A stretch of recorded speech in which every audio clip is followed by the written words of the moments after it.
10:02, estamos en directo con ustedes, el micrófono abierto en la 8 Zaragoza, su televisión local. Feliz año nuevo. ¿Qué tal, Eva? Todo bien, parece que hemos empezado el año un poquito desmontado. Pero bueno, cómo evoluciona.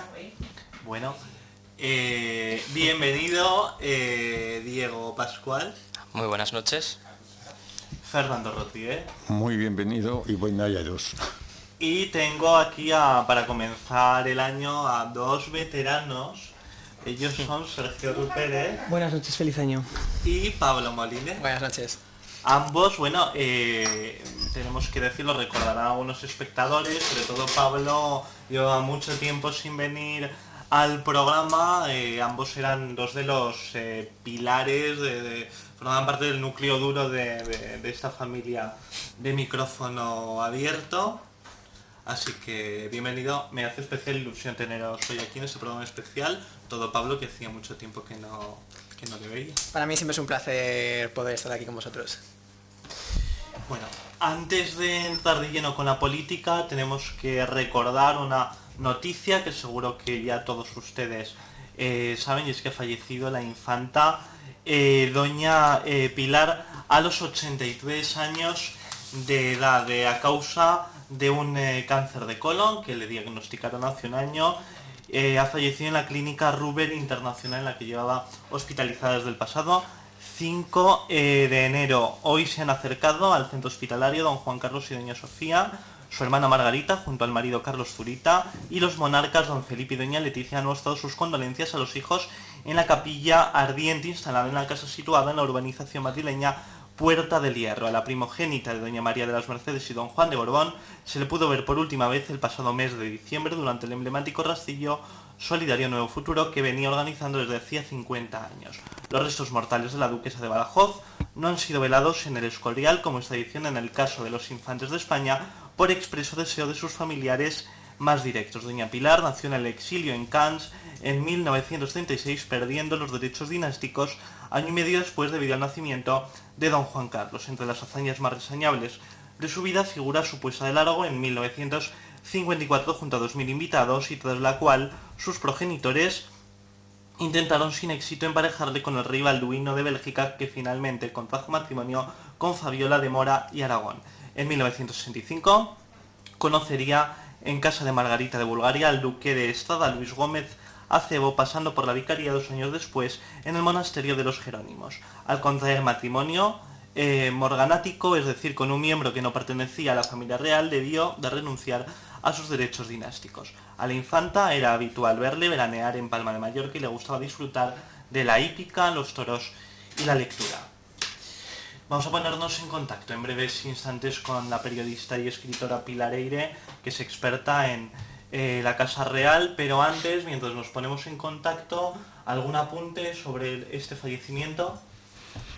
Bueno, pues yo desde luego, desde que me he enterado, evidentemente lamentar el fallecimiento de una mujer tan insigne como era doña Pilar. Evidentemente siempre da pena, lógicamente, que fallezcan personas, pero cuando se trata de personas con tanta relevancia, pues evidentemente todavía marca más, ¿no? Y evidentemente pues un país, aunque quizá no sea como en otros tiempos, ¿no? Que es verdad que ese tipo de coberturas se cubrían de otra forma, pues hombre, siempre evidentemente impacta a España, y sobre todo tratándose de una enfermedad, ¿no? Una enfermedad que además desgraciadamente persigue a tantísima gente. Entonces, bueno, pues descanse en paz sin duda, y bueno, pues mandamos todo nuestro apoyo tanto a la Casa Real como evidentemente a todos los allegados de doña Pilar. Yo creo que era una persona en este mundo tan Sí, difícil. estamos en directo, disculpa Fernando, Sí. Estamos en directo, en micrófono abierto, con la periodista y escritora Pilar Eyre. Bienvenida. Hola, ¿qué tal? Bien, recordábamos la figura, el legado de la infanta doña Pilar, que nos dejaba este mediodía. ¿Qué apunte aportarías? ¿Qué legado nos deja? ¿Qué recuerdo? Bueno, la verdad es que el recuerdo que nos deja doña Pilar, yo creo que es de una vida muy interesante, muy plena. Piensa que nació en el exilio, vivió, una vez le preguntaron ¿en cuántas casas has vivido? Y ella dijo, creo que en 30. vivió en Estoril, luego cuando se casó vivió en Madrid, vivió unas épocas buenas, que tenía dinero, que vivía bien, que en fin, que alternaba con toda la sociedad de Madrid, y luego cuando se quedó viuda, pues la verdad es que se quedó bastante desamparada, tuvo que trabajar, le pusieron un despacho incluso en un banco donde tenía una representación, y bueno, una mujer franca que todo lo decía a la cara, que no tenía ningún problema en ser sincera, y una gran amiga de su hermano, Juan Carlos, y ella estaban muy unidos y se llamaban por teléfono todos los días de su vida. Esta tarde la edición digital del diario ABC le recordaba como el alma de la Casa Real. Bueno, era una mujer, era inteligente, le gustaba leer, estaba al tanto, había sido enfermera, había roto con esa tradición de las mujeres de aquella época, de las mujeres de la aristocracia que únicamente se dedicaban a hacer buenas obras. Ella estudió enfermería, trabajó en un hospital, en un hospital de Lisboa, tuvo 2 actuaciones heroicas en 2 catástrofes que hubo, en las que se presentó ella con su maletín de enfermera para curar a los heridos y ayudar a transportar a los que no podían moverse. Pues fueron momentos muy emotivos, y realmente tenía una gran actividad social. La veíamos todos los años en el rastrillo, hablaba con los periodistas, daba siempre su opinión, si tenía que hablar de Leticia hablaba, si tenía que hablar de Cristina también, o sea que realmente era una mujer que nos daba mucha vida a los periodistas, y creo que era la que tenía más contacto con la realidad de toda la familia real. Porque sus hijos han decidido no sé si conoces el motivo, la razón, han decidido no velarle en el Escorial, que es la tradición en el caso de los infantes. Bueno, pienso que es mucho más acogedor, más cálido hacerlo en su casa.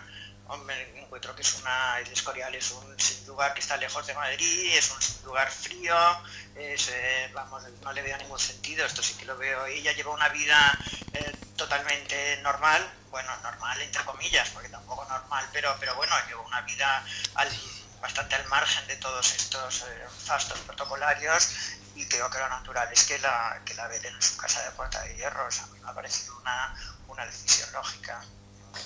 Bien, ya para acabar, uno de nuestros contertulios tiene una pregunta. Yo quería preguntarle, se ha hablado bastante de la relación evidentemente muy estrecha, lógicamente, por ser hermana de Juan Carlos, ¿no? de doña Pilar con la Casa Real, pero me gustaría conocer también un poco lo que se sabe hasta ahora del impacto que ha tenido en lo que son los círculos sociales que solía, evidentemente, por lo que se solía mover doña Pilar, ¿no? Porque es verdad que ella era muy conocida en ciertos círculos de Madrid, entonces claro, imagino que la noticia ha tenido que impactar mucho a algunas personas bastante conocidas y que serían, imagino, amigas de doña Pilar.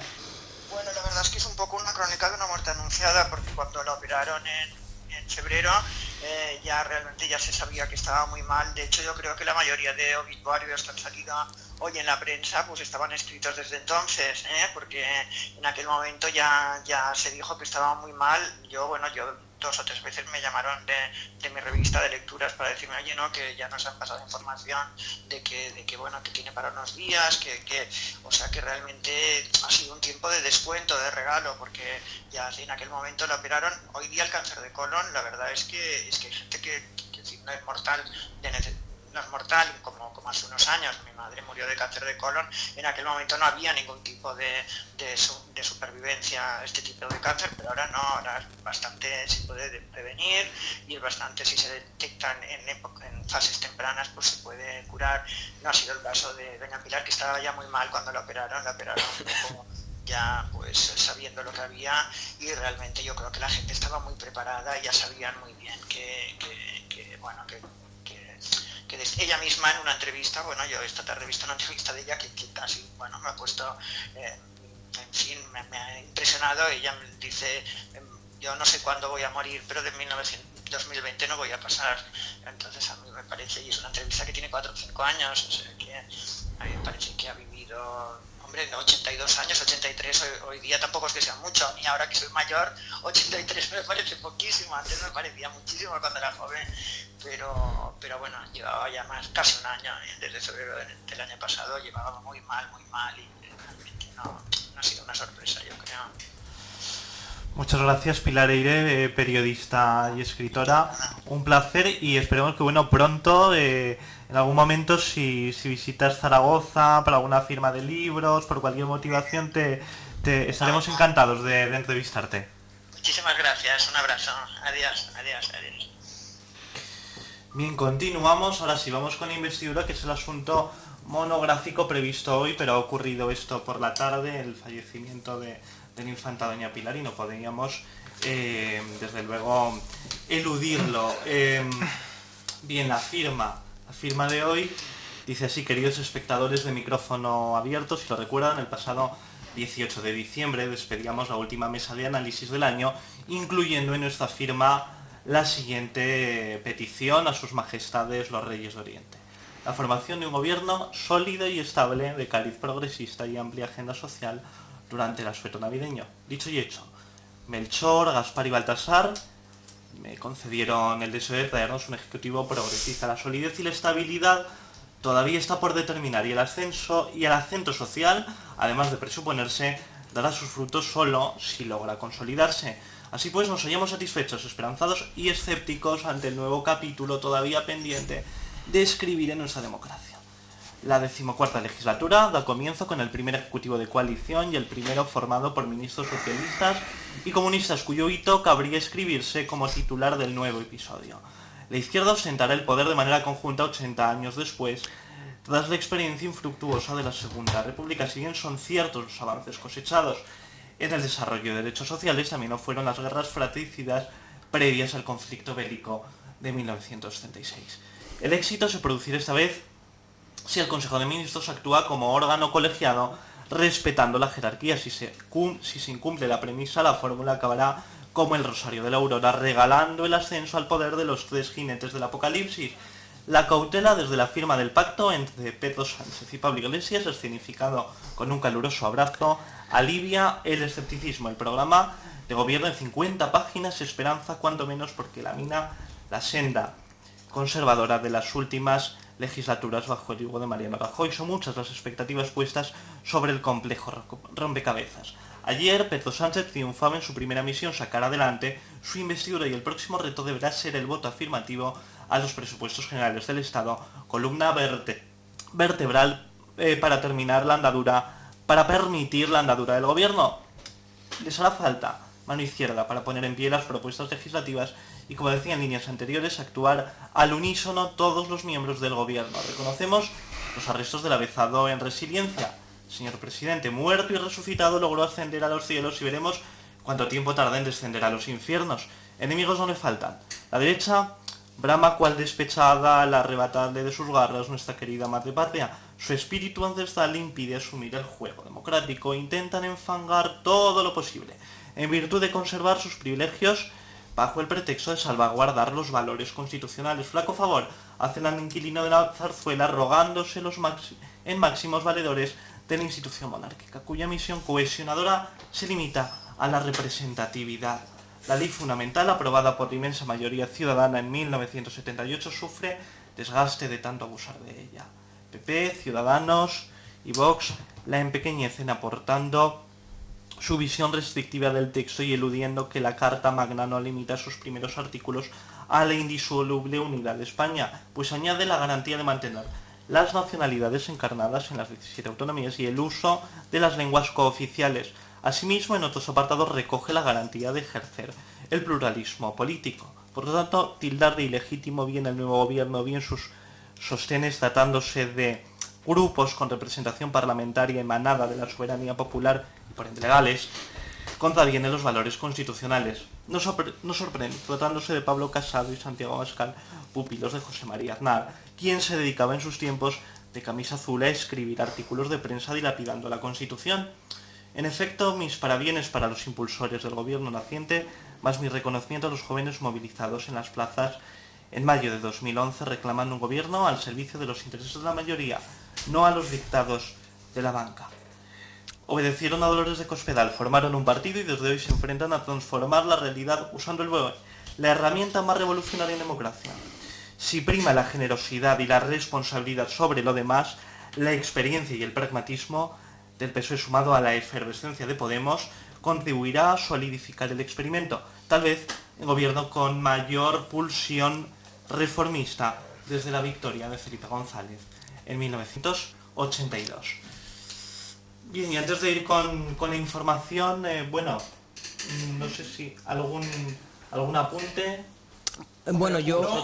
O muchos, ¿no? Yo diría. Yo previo a la información. Quería comentar sobre el tema que de forma tan interesante has introducido. Antes de meternos en harina, evidentemente, que estoy seguro de que estamos deseando, sí que me gustaría llamar a la concordia. Tú también lo has hecho en tu introducción, porque creo que lo que se está viendo es negativo para España, y no creo que sea un problema de izquierdas o de derechas, de centro o de la ideología que quiera tener cada uno, que es muy legítima en democracia y por supuesto muy defendible y muy respetable, sino que yo creo que la gente tiene que empezar a entender, la que todavía no lo entienda, que no estamos ni ante un gobierno ilegítimo, ni ante un golpe de Estado, ni ante una traición a España, porque España es el Congreso en sí mismo, y si el Congreso elige algo, no es una traición a España, sino que es una elección democrática. Luego, evidentemente, podremos ponernos de acuerdo o no, y no entro ya, pero podremos ponernos de acuerdo o no en que nos gusta más o menos este gobierno. A mí hay cosas de este gobierno que no me gustan y luego las diré cuáles, y hay otras que sí que me gustan y también las diré.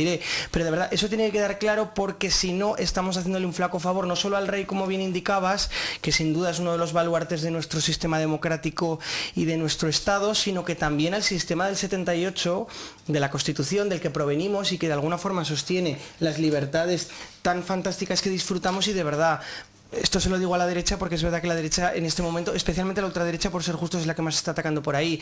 De verdad, tranquilícense, serénense, porque es que por ahí no podemos ir.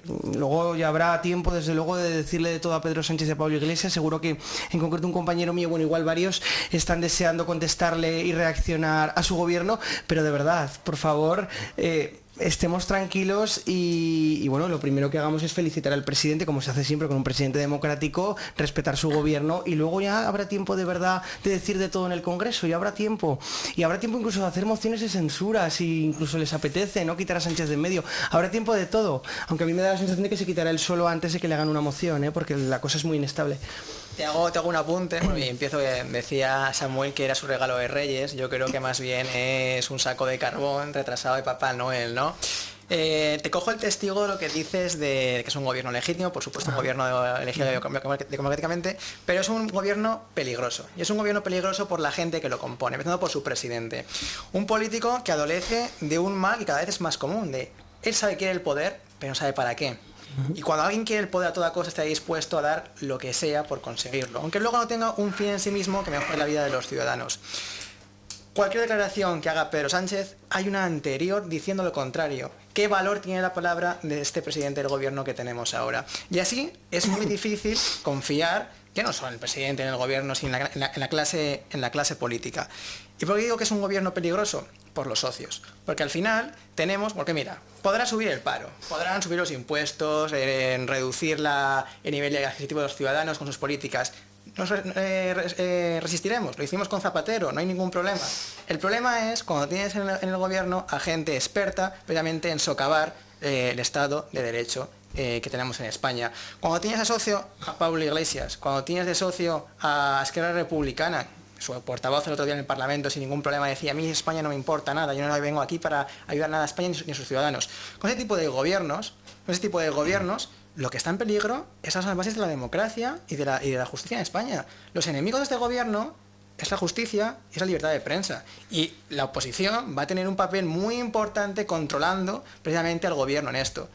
Veremos si este gobierno o estas instituciones democráticas, estas instituciones, van a poder resistir los ataques de este gobierno mal llamado progresista.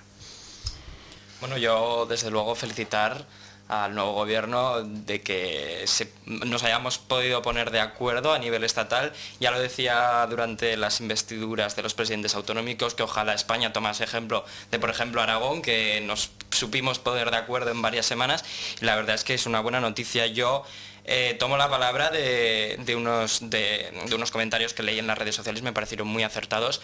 En el caso de Pablo Iglesias, que ha perdido su condición de oposición más de izquierda al gobierno, es decir, ahora Pablo Iglesias va a tener que demostrar si ese progresismo y esa izquierda más izquierda del PSOE va a seguir calando o al final va a ser erosionada por el gobierno del PSOE. Es decir, ahora la única oposición factible que tenemos es la oposición de la derecha y de la ultraderecha, lo cual va a ser muy peligroso en un caso de nuevas elecciones o en el caso ya del tránsito de este gobierno, presupuestos, leyes y decretos. Fernando, íbamos con información porque disculpen, pero necesitaba ante unos instantes Sí, bueno. descansar la garganta. No, yo también necesitaba, y te lo agradezco, a la presentación totalidad, la enmienda, o sea, enmienda a la totalidad. Vamos. Porque básicamente estamos confundiéndonos de enemigo y si los Reyes no están en esto, pues yo voy a ser malo, muy malo el próximo año. Dicho esto, tenemos un presidente que, como me despedí diciendo el año pasado, es un mentiroso, embustero, falaz. Hoy nos ha metido la última mentira, cada uno en un párrafo muy corto que las cuente, yo no he sido capaz. Prometo por mi conciencia y honor cumplir fielmente con las obligaciones del cargo de presidente de gobierno, con lealtad al rey, manda leches, y guardar y hacer guardar la Constitución, manda más leches, como norma fundamental, así como mantener el secreto de la esterilización, y ahí diría yo, faltaría más. Pero bueno, este señor sigue mintiendo.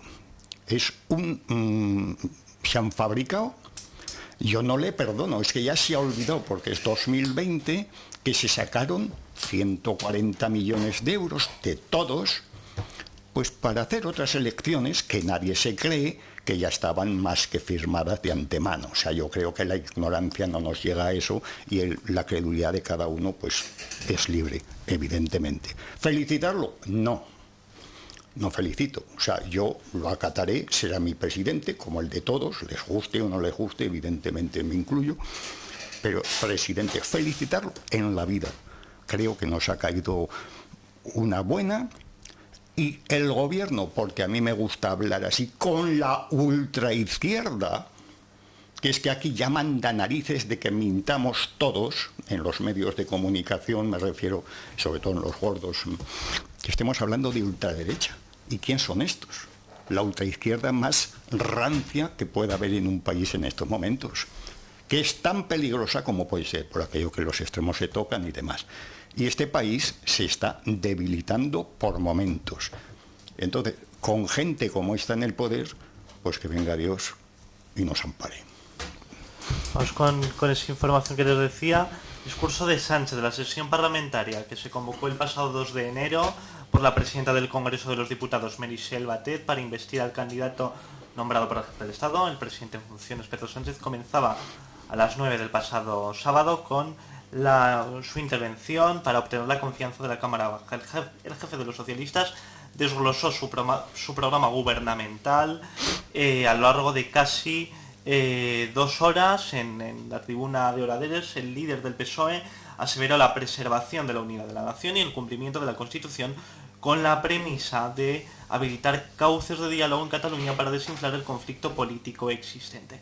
Entre tanto, prometió mayor interlocución con los representantes de las comunidades autónomas en la concreción del marco competencial, la derogación de la reforma laboral, poner en valor el deporte como garantía de salud e integración y la cultura, desarrollando el estatuto del artista. Acerca del cambio climático, Sánchez reclamó un pacto para reducir las emisiones de CO2 y que se establezca la obligatoriedad de establecer zonas libres de CO2 en todos los municipios mayores de 50.000 habitantes. Anunció en su discurso también acciones para las comarcas afectadas por el cierre de las centrales de carbón a consecuencia de la paulatina descarbonización. El secretario general del Partido Socialista agregó además que nadie iba a romper España, recordando que el partido que representa está formado por patriotas, y pidió a la derecha evitar trasladar más discordia en la calle, lamentando su nula contribución a la gobernabilidad de España. Pues ahora vamos a repasar un poquito las intervenciones de los demás grupos políticos y bueno, comenzaba Pablo Casado poniendo en valor la Constitución y la figura del jefe del Estado, continúa con su discurso de siempre. Después de esto había gritos de viva el rey y viva España en el hemiciclo. Decía Pablo Casado, la democracia española ha tenido dos grandes enemigos, los terroristas y los golpistas, refiriéndose así a que Pedro Sánchez haya puesto su investidura en manos de Bildu y Esquerra Republicana. También tildaba al ahora presidente del gobierno de caballo de Troya que se ha conjurado para destruir el Estado. Pasaba Santiago Abascal, líder de Vox, comenzando también su intervención aludiendo sorprendentemente a la violencia machista cuando le conviene. En 20 horas de debate no ha habido ni un solo segundo para hablar de la plaga de violaciones en manada que se han cometido en los primeros días del año por parte de extranjeros, decía Abascal, acusando así al resto de grupos de esconder esta realidad. Terminaba igual que empezaba la intervención de Casado, con gritos favorables al rey y a España, aunque esta vez no siguieron los del grupo del PP. Seguía entonces el líder de Unidas Podemos, se dirigía a las mujeres y al colectivo LGTBI, diciendo que el próximo gobierno trabajará para que se pueda amar a quienes les dé la gana y puedan organizar sus familias como les dé la gana. Iglesias también se dirigía a los migrantes y a la gente trabajadora. No hay libertad si no se llega a final de mes, sin la sanidad pública, sin una escuela pública. Pasaba por la tribuna Laura Borràs de Junts per Catalunya. España no cumple ni con Cataluña ni con Europa, decía. Después llegaba Íñigo Errejón de Más País y tendía la mano al futuro gobierno de coalición después de darles la enhorabuena y las gracias a sendos líderes. Joan Baldovín de Compromís alegó que su voto a favor no sería un cheque en blanco. El diputado de Compromís confiaba en que los próximos presupuestos generales incluyesen algunas de las medidas pactadas y que empezasen a implantarse cuanto antes. Sorprendentemente, aunque ya pasó en la anterior debate de investidura, Ana Oramas votó no a pesar de las directrices del partido de coalición canaria que abogaban por la abstención. Pedro Quevedo de Nueva Canarias decía: escucho poco a Abascal por razones de salud y me someto a mis ideas, a mi partido y a los intereses de mi gente. Cumpliremos con lo que dijimos el otro día. Así confirmaba su sí a Pedro Sánchez. Néstor Rego del BNG hizo lo mismo, aunque sí justificando el contexto político actual. Es decir, decían que sí por necesidad política. Hablaba entonces José María Mazón del PRC, que ya avanzaba su no. Decía así: la legislatura durará lo que le convenga a Esquerra Republicana. Tomás Guitarte, que es necesario apuntar que tuvo que dormir en paradero desconocido debido a las amenazas recibidas los días anteriores, diputado por Teruel Existe, justificaba el sí, ya que en la campaña electoral decían que apoyarían al candidato que concitara mayores apoyos. En Esquerra Republicana no habló Gabriel Rufián, sino Montserrat Bassa, hermana de Dolors Bassa, que actualmente está en la cárcel, y decía así: el PSOE ha sido gran cómplice de la mentira sobre la violencia en Cataluña. Personalmente me importa un comino la gobernabilidad de España. Palabras que han dado mucho que hablar. Y seguía Ciudadanos, Inés Arrimadas, que finalizó su discurso apuntando que Sánchez quiere trincheras y extremos y que se necesitan proyectos para todos los españoles liderados ahora desde el centro. Aitor Esteban por el PNV, con un discurso muy, pero que muy destacado en redes sociales. Si estamos en la sesión de investidura de Pedro Sánchez es porque el rey lo ha querido así. Tenemos vídeo, vamos a verlo. Cuando puedas. También hoy lo han hecho ustedes. Que un flaco favor al rey y a su neutralidad constitucional. Intuyo que no estarán muy contentos en Zarzuela, porque lo que han hecho con su torpe defensa y sus reproches fue identificar al jefe del Estado con su postura. En definitiva, lo que buscan es confrontar la jefatura del Estado con la jefatura del Ejecutivo. El rey, salvador de España, y que estaría con ustedes y lo que representan, frente al presidente del Gobierno, un gobierno ilegítimo que conspira contra las bases del Estado. Y dando además la sensación de una suerte de jerarquía del jefe del Estado que jurídicamente no existe. Pero es curioso que si hoy estamos todos votando aquí la candidatura del señor Sánchez, es porque el rey lo ha querido así. Porque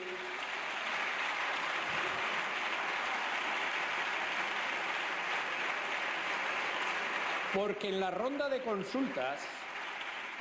de consultas con las fuerzas parlamentarias en Zarzuela, Ya era conocido el acuerdo entre los señores Sánchez e Iglesias. Y para no poner en seguro peligro a España, para no venderla, como dicen ustedes, el rey podría perfectamente haber optado por proponer al señor Casado, al señor Abascal, a la señora Arrimadas. Y resulta que ha propuesto al supuesto felón Pedro Sánchez. Según su lógica, qué irresponsabilidad la del monarca.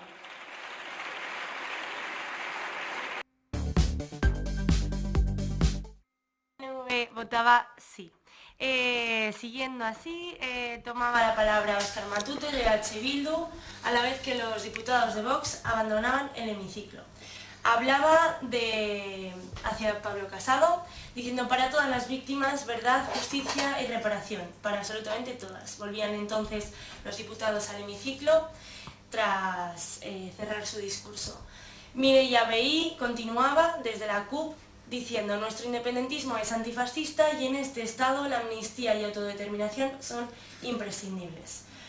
Seguía UPN con Carlos García Adanero, que hablaba de que no perdonaban a Pedro Sánchez que haya puesto al PNV como interlocutor de Navarra. No le votan ahí porque no queremos ser Euskadi. Y finalizaba las intervenciones con Isidro Martínez de Foro Asturias, que confirmaba su no a la investidura de Pedro Sánchez. Por lo tanto, el líder socialista arrancaba con 167 votos a favor. Bien, antes de ponernos en contacto con dos periodistas, Julio de la Fuente, de Europa Press y Canal 33, de televisión local de Madrid, y con María Esperanza Sánchez, directora de contenidos de Radio Sevilla, de la cadena SER. Antes de eso, apuntes por aquí. A mí sí que me gustaría realizar un apunte, y es que no sé si se nos ha olvidado o no lo tenemos en mente, pero este año 2020 es el año de elecciones autonómicas tanto en el País Vasco como en Cataluña, como se prevé. Y es decir, en este caso el Congreso está sirviendo muy legítimamente de una pre-campaña electoral tanto para PNV, EH Bildu, Esquerra y Junts per Cat, para dar sus posiciones, y en el caso del País Vasco, PNV y EH Bildu están confirmando su cierto apoyo a la gobernabilidad de España, una suerte de oasis vasco repetido en este siglo. PNV desde la centralidad que le caracteriza tanto en Euskadi como en el resto de España, para repetir seguramente la coalición con el PSOE que tienen para el gobierno vasco, y EH Bildu como una alternativa más a la izquierda del PNV. En el caso de Cataluña la gobernabilidad está más discutida. Esquerra ya se está rompiendo los papeles con Junts per Cat, con el gobierno de coalición que tienen actualmente en Cataluña. Junts per Cat se está viendo como la opción independentista más radical, aparte de la CUP, en el que dice absolutamente no a España y no a Sánchez, y Esquerra sí que se ve de una forma más pragmática y de una forma más negociadora con España. Pablo. No, la verdad es que comparto tu opinión en este punto.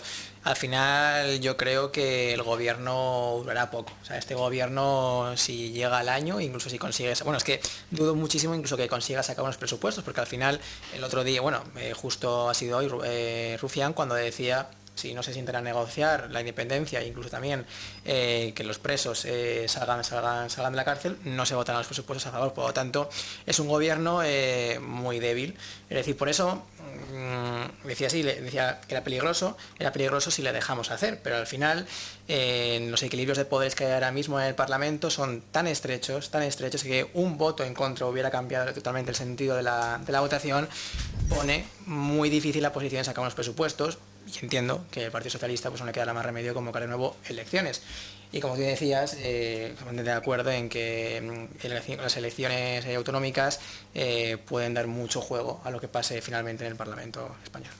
Precisamente tenemos una noticia que sabemos ahora mismo desde hace unos instantes, y es que Esquerra Republicana, según la cadena SER, ha registrado 200 preguntas en el Parlamento para preguntar al Ministerio del Interior acerca de la actuación policial tras la sentencia, ¿no? del pasado mes de octubre sobre el juicio del proceso separatista. Preguntas que además también ha registrado, algunas de ellas EH Bildu relacionadas con la cuestión independentista. Aquí será curioso ver si el Partido Socialista tiene la posición que tenía hace 6 meses o hace un año, o tiene ahora la de su socio de vicepresidente. Ayer mismo Pablo Iglesias, en una entrevista en la televisión, se refería a los políticos catalanes que estaban presos como presos políticos, y también hablaba de exiliados. ¿Cómo se puede ser vicepresidente de un país que, según tú, tiene presos políticos y gente exiliada? Curioso. Yo soy obviamente realista porque es un gobierno inestable, y negarlo, por mucho que puedas incluso compartir los principios de este gobierno, sería tener los ojos absolutamente vendados, y bueno, con esta noticia, por ejemplo, que tú das ahora, se está demostrando. No sé cuánto durará el gobierno, de todas formas me vais a permitir que sea positivo, ya que acaban de llegar, ¿no? Y creo que hay que darles un poquito de margen. Desde el punto puramente ideológico, hay que reconocer que la izquierda puede estar muy contenta, porque lo que hay pactado entre Partido Socialista y Podemos es un programa profundamente socialdemócrata. Es que no estamos hablando de comunismo, ni estamos hablando de poco menos que una revolución en ciernes, sino que hablamos de un clásico programa socialdemócrata. El que les habla se lo ha leído entero, y podría perfectamente estar ubicado en un Partido Socialista de Felipe González de los 80, pero perfectamente, porque lo que está allí pactado son medidas sociales clásicas de la izquierda que evidentemente afectan tanto a cuestiones laborales, ya se ha hablado bastante, ¿no? Que no está claro si pudieran derogar la reforma laboral completa, pero sí que tocarían algunos de los artículos más lesivos. Estamos hablando de leyes para facilitar los derechos de las personas LGTBI, como bien comentaba la presentadora, también las personas trans, también evidentemente los derechos feministas, los derechos de las mujeres, y también cosas que a mí me parecen importantes y que quizá no son tanto del lenguaje de la izquierda del PSOE, que tienen que ver evidentemente con nuestra imagen exterior, que esto, por ejemplo, Podemos lo ha recordado en las últimas horas, que es importante que se nos vea como un país moderno y perfectamente integrado en la Unión Europea, y luego también medidas que obviamente nos importan en el contexto global, como es la ley de transición energética, que se lleva tiempo esperando y está ahí en el Congreso, leyes sociales importantes como la ley de eutanasia. O sea, estamos hablando de leyes que a ninguna persona de izquierdas, con evidentemente los matices que podamos poner sobre otras cuestiones que podemos luego entrar, le pueden parecer extraños o le pueden parecer radicales, extremas o no sé, o no socialistas o no podemistas, porque son claramente un programa de izquierdas. Desde ese punto de vista yo lo veo muy positivo, y creo que estábamos esperándolo las personas que nos consideramos progresistas desde hace tiempo. Luego encima vemos evidentemente lo que hay delante, que es lo contrario. O sea, no hablamos de una derecha que pueda tener algunos valores parecidos a los de una izquierda mínimamente centrada, sino que hablamos de que está la derecha más reaccionaria delante. Pues evidentemente todavía dan más ganas de apoyar un programa de estas características. Sí que es cierto lo de la inestabilidad que hablaba antes, estoy de acuerdo con vosotros en que el mayor problema evidentemente lo van a poner los independentistas, pero esto no debería sorprenderle a nadie. ¿A quién le sorprende que los independentistas pongan problemas y evidentemente intenten hundir el gobierno? Lo van a intentar desde el minuto 1, ya lo están haciendo con ese tipo de preguntas. Son muy democráticas esas preguntas, pero lo único que buscan es inestabilizar el gobierno. Bueno, y a la vez competir, claro.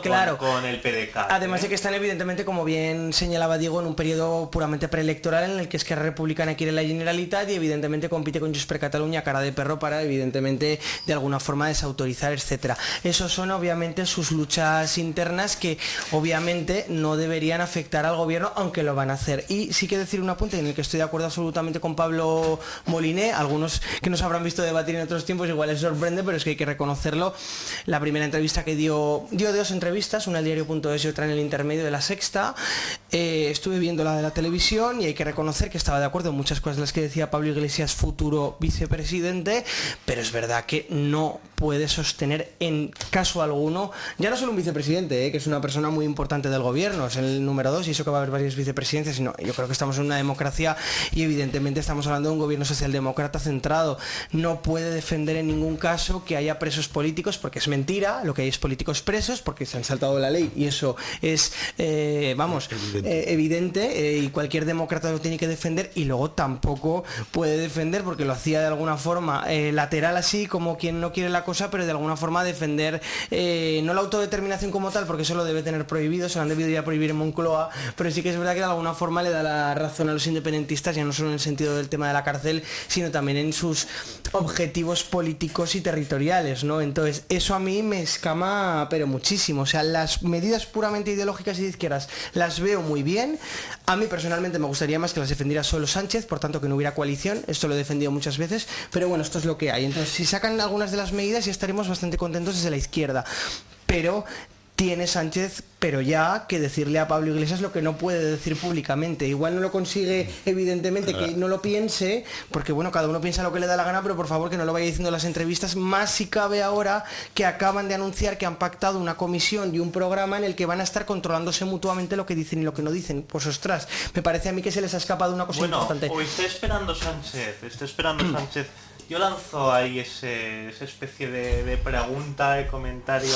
Está esperando Sánchez a que se aprueben los presupuestos y a partir de ahí, como puede prorrogarlos 2 años, puede gobernar tranquilamente 3 años, y a la vez las fuerzas de izquierdas tampoco se van a negar a derogar la reforma laboral, etcétera.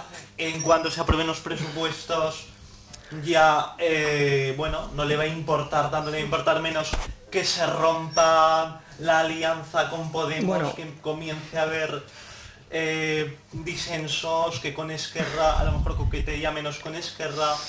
Un apunte rapidísimo porque si no no dejo hablar aquí al resto de compañeros de la mesa, pero yo creo evidentemente que Esquerra Republicana en ningún momento quiere que haya gobierno. O sea, quiere que haya gobierno realmente en el tiempo. No solo por las declaraciones de la señora Basa, que evidentemente son declaraciones emocionales, lacrimales, porque su hermana está en la cárcel. Yo lo puedo entender, que a todos nos duele, ¿no? Que a nuestros familiares le hagan daño, entre comillas, ¿no?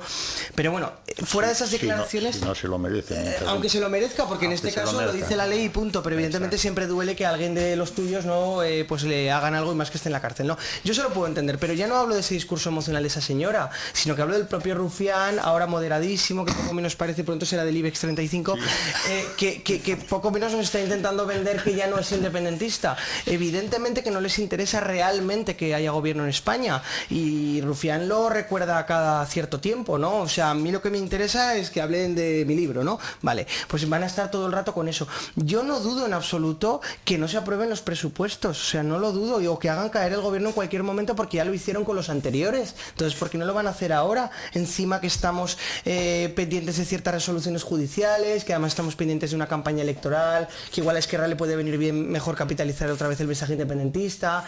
Tampoco creo yo que le pueda doler mucho al electorado de Esquerra que tiene en el gobierno, sinceramente, no lo sé, igual me estoy equivocando y hay muchos catalanes que sí que les importa, pero yo creo que no. Entonces, el problema por parte de Podemos, dentro de que hay cosas, como he señalado, que no me gustan que diga Iglesias, es verdad que no lo veo tan problemático en sí, porque de alguna forma, bueno, van a entender que se tienen que entender, valga la redundancia. Pero en el caso de los independentistas, yo sinceramente no veo que vayan a aportar y vayan a ayudar, porque es que su papel nunca ha sido ese. El Partido Nacionalista Vasco es otra cosa. El Partido Nacionalista Vasco es un partido que ha entendido la centralidad, podemos estar más o menos de acuerdo con ellos, pero ha entendido la centralidad. La centralidad o la ocasionalidad y ahora la oportunidad, es un partido oportunista, estoy de acuerdo, pero es verdad que están con todos, pero están dentro de los canales democráticos, yo no sé si porque lo que pasa que se han radicalizado un poquito más. Yo creo que también tiene que ver bastante, no me el amigo Esteban, pues hombre, sí, que baje un poquito, que se ha vuelto muy educado, da sosiego y tal. Sí, su papel, yo entiendo que a partir del Nacionalista Vasco no quiero entrar evidentemente en ciertos temas un poco peligrosos, pero es verdad que el PNV está muy marcado por ETA, entonces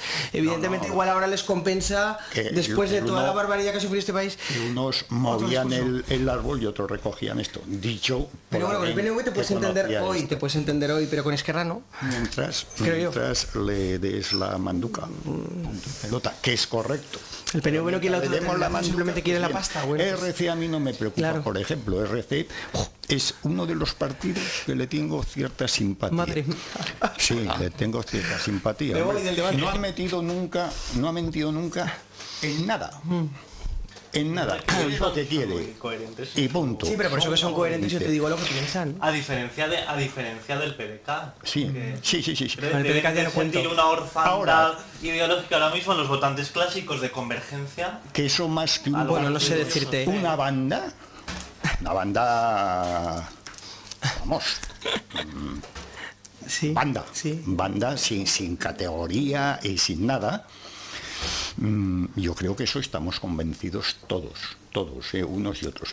Contigo, lo que quiero creer, yo no te voy a corregir en absoluto en ese sentido. Lo que yo creo que has esbozado, lo compro, pero me preocupa una cosa.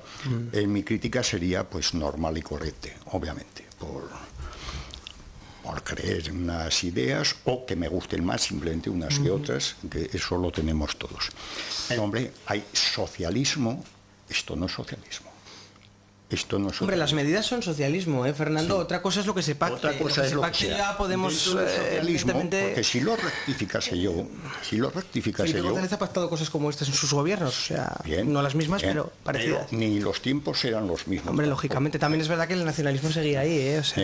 Sí, y empezaríamos.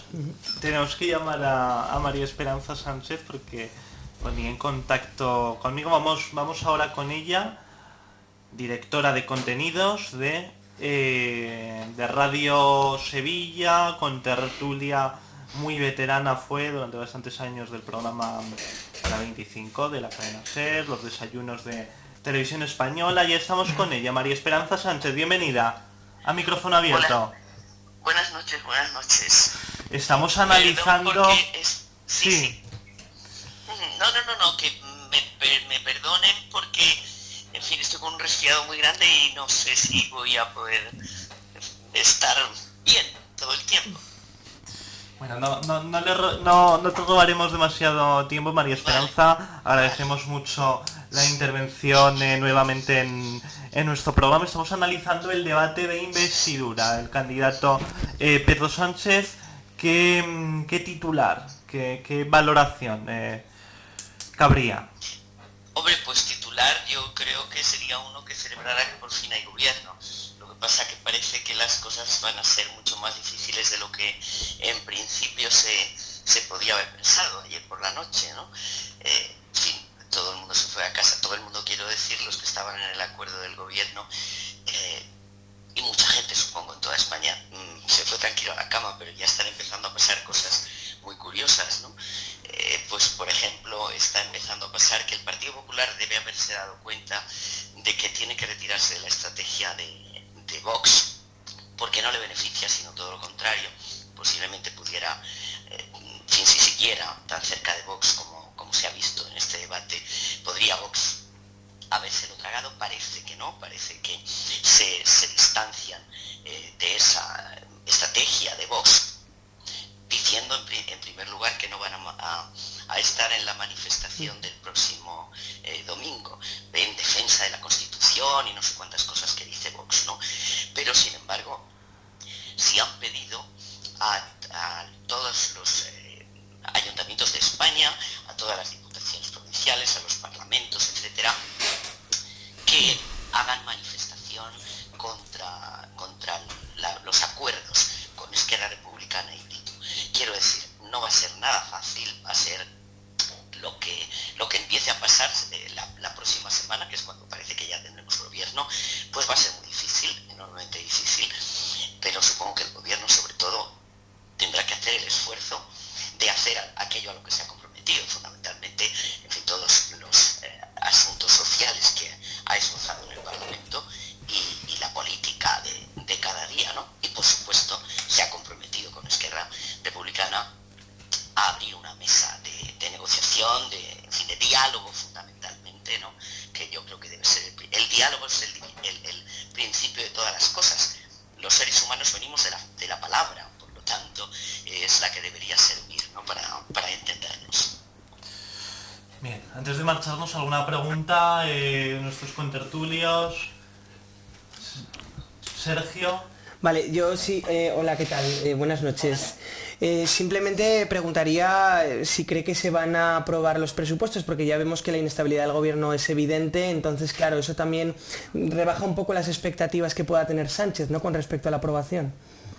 Sí, hombre, evidentemente sería un drama que no se pudieran aprobar los presupuestos, porque llevamos mucho tiempo sin gobierno y sin presupuestos y en fin, y la gente realmente está deseando que empiecen a pasar cosas razonables en este país. De todas maneras, bueno, no es muy alentador que Esquerra Republicana ya haya empezado ya a exigir cosas a cuenta de lo que supongo que entiende que le tienen que pagar por haber dado el sí a Pedro Sánchez en la investidura.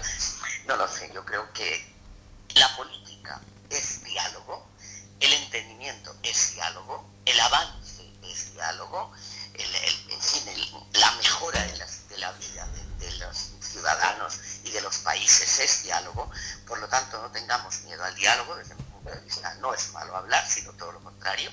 Ahí se puede uno entender. Cuando cuando vienen los problemas agrandándose, ¿no? Vaya, en fin, no hemos empezado, vamos a esperar, pero hay exigencias, ya digo, tanto por parte de Esquerra como por parte del Partido Popular, pidiendo esos plenos en los ayuntamientos, en fin, en todas las instancias locales para que se anule el acuerdo con Esquerra. No me parece a mí que sea muy eficaz ni muy a beneficio de nuestra democracia y de la tranquilidad y el bienestar de los españoles, que ya nos estamos mereciendo, ¿no?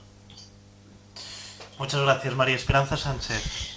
Lo siento, Samuel, de verdad, no es que no puedo hablar realmente.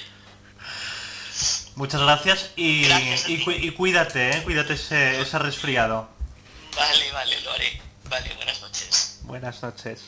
Bueno, pues yo creo que últimas opiniones, ¿no? Para resumir un poquito todo este asunto.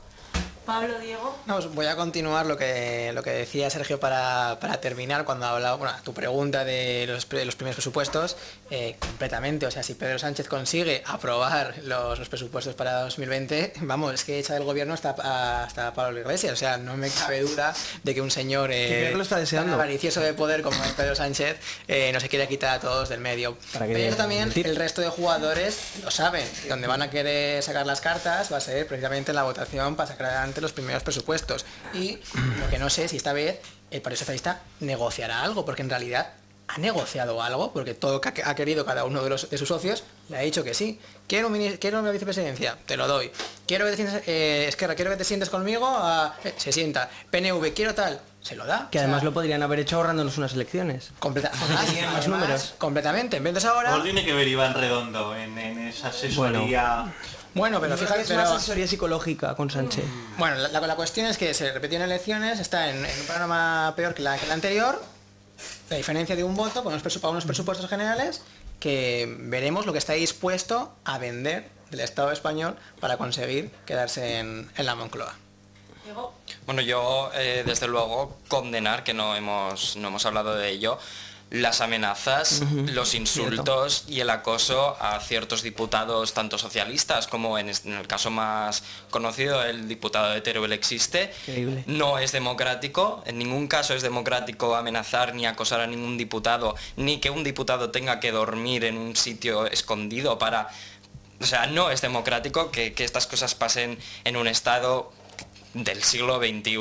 Y por otro lado, también me puse bastante alegre cuando vi que no hubo ninguna sorpresa así de última hora, ningún tamallazo que se estaba ya dando por seguro casi, y sí la sorpresa de tanto anagramas como comentabas tú, como la sorpresa del PRC, de Revilla. Es decir, ahora sí que se está dando unos ciertos recortes de prensa de si el Santander ha tenido que ver algo con eso, de que quería trasladar su sede social a Madrid. Bueno, no vamos a dar pie a prensa amarillista, pero bueno, sí, desde luego esos serían mis apuntes de la investidura. Por aquí. Apuntes, pues antes me he quedado con la llamada que le quería decir a Sergio que yo no era el que digamos, criticaba al PSOE y demás, que hay unos señores que son varones, que son más que yo, que creo que son de corte socialdemócrata y que esto no lo tragan. Bien, segundo, como bien ha dicho, Diego ha dicho, por supuesto, y esto va en serio, no quiero segundas lecturas, pero has dicho que... fuera ya amenazas y demás. Esto hay que mantenerlo siempre. Estás hablando de los insultos y demás, pues a gente como los escracheadores profesionales, etcétera, etcétera. A ver si ahora va a ser todo malo a la derecha. Por cierto, en la calle no tiene ninguna experiencia tampoco. Esto no es que lo hayas dicho tú. No tiene ninguna experiencia, que por ahí pierde mucha cosa de punch, llamemos, en términos boxísticos. Y luego yo creo que los presupuestos se aprueban, pero por narices. ¿Y qué narices son? Simplemente unas que hay de lo mío, tú tienes que tener pasta para repartir. Y si no, se acaba la historia. Tenemos una clase política que no entienden más que de loctite tamaño familiar y sillones. Se echan una chorrada y ahí no lo sacas ni con agua caliente. Y por otro lado, pues van a pedir. Y yo no respeto a un señor de Teruel. Yo, maldita la gracia que me hace que salgan señores de Teruel, de Soria. No cabrían. Me parece, primero, es una plataforma que ya la ha condenado él personalmente, porque yo no me creo ni a la mitad de la explicación que ha dado, pero sobre todo por las tendencias. Este señor tiene, si es que no sé, por el currículum te van conociendo, no sé si me explico, este no es sospechoso.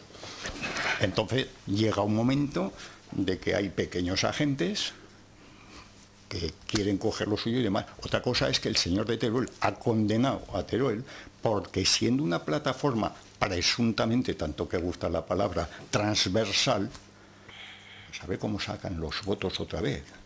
Proponga lo que proponga, no sé si me explico. O sea, habrá la mitad de la mitad, pues que dirán Tururu. Ese es mi criterio, obviamente.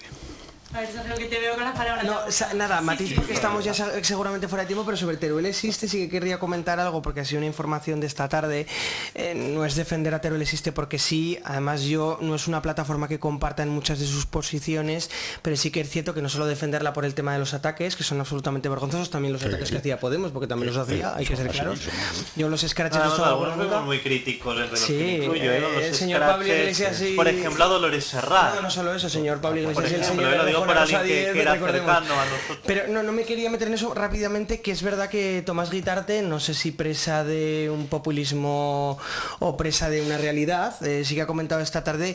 Yo en parte le creo, digo en parte no porque sea un ingenuo, sino porque entiendo un poco lo que él intenta transmitir. Él comentaba que si hubiera sido Pablo Casado el elegido por el rey, él también le habría votado. Tened en cuenta que a Teruel le importa un bledo realmente.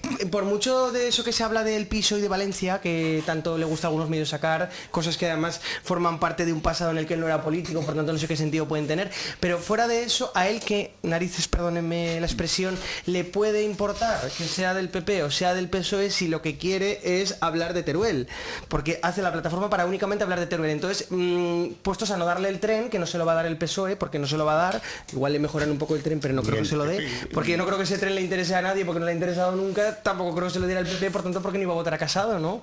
En ese sentido, yo creo que tampoco resulta incoherente, ni creo que sea un socialista, ni creo que sea un popular.